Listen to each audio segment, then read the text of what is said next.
Hello and welcome. This is Japan, and as you can see, we are back on our TEW franchise for local to global. Now, I streamed a lot of time playing this the other night on Twitch, link in the description, and I will have the video also in the description for the VOD. Now, the first part of the VOD is TEW, then I played some other games with friends and viewers and stuff like that. So it's like a 12-hour video, but I think about six of it is a TEW. So if you watch the first 6 hours, you'll catch up if you want to. I'll put it in the description too. Maybe even try to edit it down to being just the TEW side of things, so people can watch just that portion. But we'll figure it out. Do have a lot of storyline and a lot of stuff to talk about. So let's jump into the titles. We have now tag team champions. We are Shira and Rey Mysterio 4. So Rey Mysterio 4 is a random generated person that came into the game. I believe he's the illegitimate child of Rey Mysterio. I think that's how they work it in the game. We signed him. He was a growing pain. We'll talk about him more when we get to the roster, but they are our tag team champions in our newest faction. So we'll talk about all that. Then we go to the Southwest Championship. We went from Cody Chung having the title. He got to his fifth title match. He got his title opportunity. Was able to beat Kevin Knight. Unfortunate, but it was still a pretty long battle for it. He held on to the title, tried to get the 10, which we decided that when a worker gets this mid card title and gets to 10, they cash it in as a Money in the Bank contract. So they now have a briefcase. They turn in the title. They're no longer the mid card title, and they get the Money in the Bank briefcase. Obviously, did not work here for Cody Chung. He ended up losing it on his seventh defense, but it had 119 days. Then we brought in probably the wildest free agent that we could bring in was Tyler Bate. Expensive. That's why we're still a little bit in debt, even though we're right on the cusp of making money. But essentially, Tyler Bate came into the show. He had some pretty good matches. He was that champion. Disrespected the championship. He basically joined our faction that we are calling the Devil's Advocate is a tag team. I forgot what I called the whole entire faction. We'll look into it. But he disrespected the title. Just before he got to the title match, he just said he wanted a title shot. He's not playing these games and threw away the title. Where Rey Mysterio Jr. or Rey Mysterio the Fourth, whatever you want to call him, found the title, decided to be, the champion, and then has successfully defended it once, and he is now the legitimate champion, I guess. It's 9/10 of the laws. The possession of the title is what his manager said, which again, we'll go over in the faction side. We'll swap over to the women's side of things on their Southwest title. We had Dark Sheik in there, had 5 title defenses, lost to Megan Bayne. Immediately after there, lost it to Rose. Rochelle Rose has been absolutely a star. They're also part of our heel faction that has a lot of gold, as you can notice. And now, with having this opportunity, she has now successfully got 10 title defenses. The very next show, she will hand over her championship and gain a Money in the Bank briefcase to be able to cash in on our champion at any time. And let's go look over at our champion because Megan Bayne no longer is the champion. 541 days, 25 defenses until Saya from Stardom was able to be signed here. It sounds like a wild signing. She was for a solid $225. Obviously, still have travel pay that she goes to Japan, but she's officially left Stardom, so there's a good possibility that she will move into our place. It basically was almost about $100 to $200 upgrade from Megan Bayne. We had to take the opportunity with us kind of making money, and we'll go over that, but she's had the championship for 70 days. 4 successful title defenses, not as crazy as Megan Bayne, but now she has a target on her back from Rochelle Rose. Then we go over to the men's side of things. We've had a lot of movement. Kevin Knight went 595 days, 23 title defenses. It was solid. He was a great champion. Basically, out of our hands, he moved to Japan. So we really could not really afford him to a certain extent. Obviously, we have other people that are really high on the roster, but we were going to be throwing another $200 his way, and we really kind of didn't want to do that. So then We had a PLE in Japan, and In who is also in Japan, was able to defeat him. He held on to the title for 38 days and just one title defense until a crazy scene happened. Last PLE, we had a fatal four or a triple threat for the title. It was Imaniora, Stephen Wolf, and Tyler Bate. Tyler Bate, part of our heel faction, was going in there to essentially assert his dominance, get that title for the faction, but the faction turned on him and supported Stephen Wolf to get the pin and get the title. So he's got it. It's been 14 days since that happened, and that pretty much gets you up on our title picture. Looking at our roster, we still have HM, we have Bambi Hall. Bojack is somebody we picked up, solid baby face. Still trying to get in there in the mix with some wins, but overall been kind of solid. Everybody else is pretty much the same. Jack Cartwheel had got a major injury. He was out for a bit. Pretty much not much we could have done about it. We brought in Josh Woods. Pretty solid so far. Probably going to be a very good player. Shira has been an absolute beast. Part of our new thing. Brought Mike Mondo in. Not been great, but we've been trying to get the rust off of him. Obviously, Rey Mysterio 4 is pretty much been this decent, crazy worker. He has the arm breaker gimmick. Basically, because of that, he had multiple injuries he caused. He broke two people's ribs. Basically, the same guy's ribs twice. He cracked them. He broke Jack Cartwheel's jaw, and he broke somebody's leg. Not canon-wise, but somebody took a leg injury. We basically retroactive say that he did it, and he's just kind of had that gimmick of breaking people's bones. He is the arm breaker, Rey Mysterio, and we brought in some other enhancement talent. Tyra Valkyrie got a good price on her, and we've got a couple rookies in here. But let's look at our stable, our very first stable. It is the Rotten Tree, led by Reaper, which is our user. He is the mouthpiece, the manager of this group. Has our deputy muscle, whatever you want to call it, Shira, who is undefeated so far. Absolutely have destroyed everybody that he's came across. We got the arm breaker, Rey Mysterio the fourth, kind of being groomed as a future leader. We have Rochelle Rose, who is possibly going to be the women's champion, and we have Stephen Wolf, who has gotten the men's championship and looking to get a big threshold or like some type of like thing here to be part of this group for the long term. And the Rotten Tree is our first faction. They've been formed since April, so they've been pretty much together for about 2 months now. Been doing some different stuff. They did have Tyler Bate in there. They kicked Tyler Bate out. Tyler Bate is now out of the company. Like I said, Jack Cartwheel, he had his jaw broken by Rey Mysterio the fourth, and then Rey Mysterio broke his leg.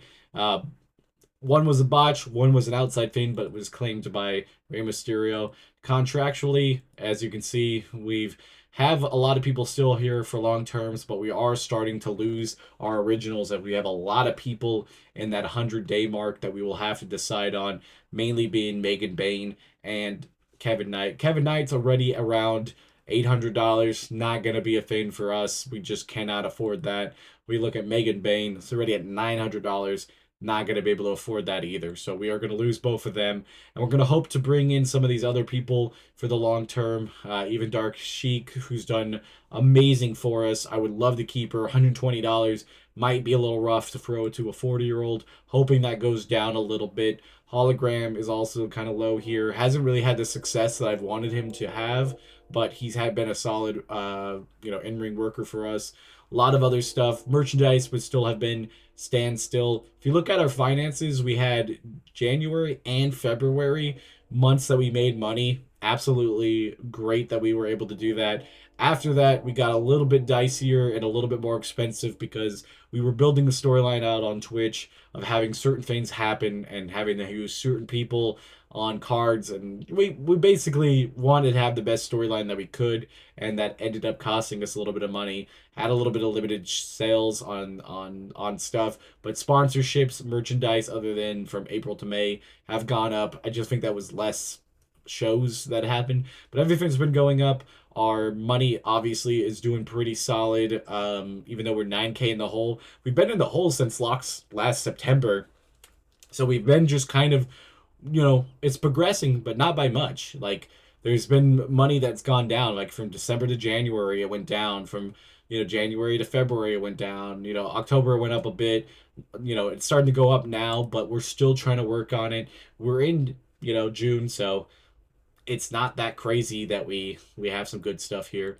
But if you look at our show, we've been booking it pretty solid. We'll book one show out, kind of how we've been doing it. Been running some promos here and there. We'll probably keep it pretty simple tonight, just to kind of show what we've been doing. Our roster's pretty big.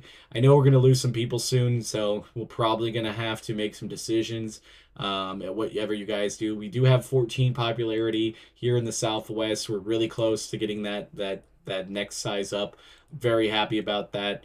We've worked on a little bit of the Northwest. We've gotten some popularity up there, and we even got a little bit in Kanto because we have some people that are still living in Japan. It's been interesting to run our free show there when we've been ahead because might as well, right? Like we have the time, we have the roster. I did screw up a little bit of it because I brought my ref on accident. I forgot all about it. Kevin Knight's not here. Jack Cartwheel's still out for a decent chunk of time. And yeah, that's what we've been doing. So we are going to jump into booking this. Obviously, we look at our titles, which are right here. 14 days for the tag team champs. We'll let them cook a little bit, maybe. Rey Mysterio's been 14 days. 14 days for pretty much everybody because that was the last time we had a PLE. So I'm kind of cool with that. We're going to probably make this a very extremely cheap show. Let's get Dark Sheik on here. Let's look. Oh, we returned to intergender also, so we can have some intergender matches, which we haven't explored too much, but I could possibly see us doing something like that today. Let's see. You know what? Let's just book that first. Let's do something fun like that. Um, let's go Steven Wolf.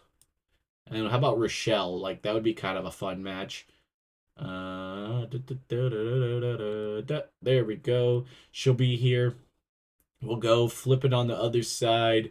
We need some baby faces. How about Megan Bane's a heel. We could turn her face just to kind of have a little bit of a different run for her.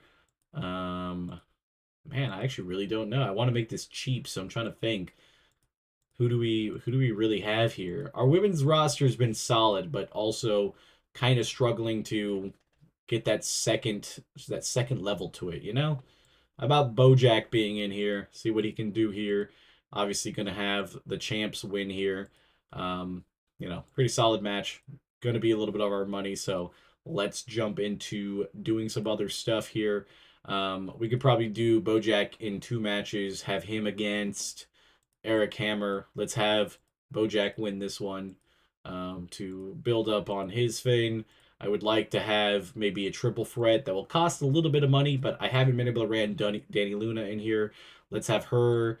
HM's been pretty solid, and let's go Dark Sheik. Let's put them in here for the now vacant Southwest title. See who wins here. We're not gonna pick anything. Put that as that main event, and then we just need one more event. Maybe have our man Rey Mysterio 3 or 4. Should we have him go? You guys haven't really seen what he's done. Let's put him against his old friend. Now, when I say old friend, this man hates other Rays, and he thought Radar was part of the Ray family. I don't think he knew how to spell radar, but it's okay. He's gonna face Radar here. He's broken Radar's ribs. He's cracked him twice. This is not even just like a storyline thing. He's legitimately been shit enough that he has hurt him twice. And he is a double champion here. That is absolutely a wild statement to say. We are going to have him defend this Southwest title here. And we're going to have Radar obviously lose because we're going to do what we always do. He does domination.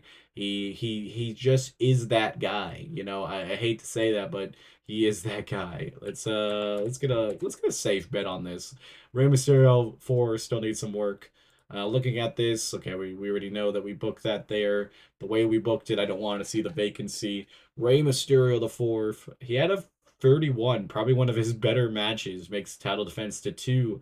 What would he do when he gets to 5? Does he turn over the title to somebody else? Because if he takes that title opportunity against his own guy, that could be a little rough. Next up, Bojack defeats Eric Hammer. Bojack is still trying to do something. 25 here wasn't the greatest, but hopefully he gets better. Danny Luna defeats HM and Dark Sheik to win the title. Kind of like Danny Luna winning it here. We haven't really been able to use her. Little expensive, but we have been making money everywhere else. 54 here in the main event. And overall, we should probably have a decent showing here. I think it's been pretty good. Let's give out some attaboys. Pretty easy. Negative $192. I'll take it. Southwest does not move up. That's okay. And we're in June, so we've gotten what we ended in September on the last video at the very end of it. So we basically went, October, November, December, all the way into here. So about 9 months. We had a solid chunk of time that has passed. Kind of wanted to make sure we did that. We've had a lot of good, different stuff here. AR Fox. I don't think anybody that we particularly are looking at. We could look at the hidden gems. There's been a lot of people here that I've been thinking about. Obviously, Warlord would be great. He did drop down $100. There's a possibility. 240 for him. Mason Maddox, he's dropped a little bit. I could see bringing one of these guys in because their money is dropping a little bit, and we have a little bit of money to spend. We are still kind of hemorrhaging money at the moment, but it's not as bad when you look at it. 9,000 in the hole does sound like a lot, but when I tell you we spent a lot of money to build this storyline up, we did. We really did. I'm gonna lose some of these cards. I didn't really get the opportunity to use them. We'll get it back up there. Like I said, we've been really focusing. We were having fun in chat. Probably will do that again. I don't know if the next video will be out beforehand. That's the only issue, is that the live stream was a little bit above when the videos were out, and depending on how you're watching it, it'll be a little bit of gap. And if you miss that, like I said, I'll put the live stream in the description below so you can catch up. It's a solid amount of time, but if you like TEW and like hanging out, we try to do this on stream. I'm probably going to start a stream franchise or a stream dynasty promotion type thing, because I don't want to go too far ahead off the side. I didn't expect to go that long, and we ended up doing that. So till next time, this has been Japan. I hope you guys enjoying the series. Don't forget to like, comment, subscribe, and I'll see you guys in the next one. Bye, guys.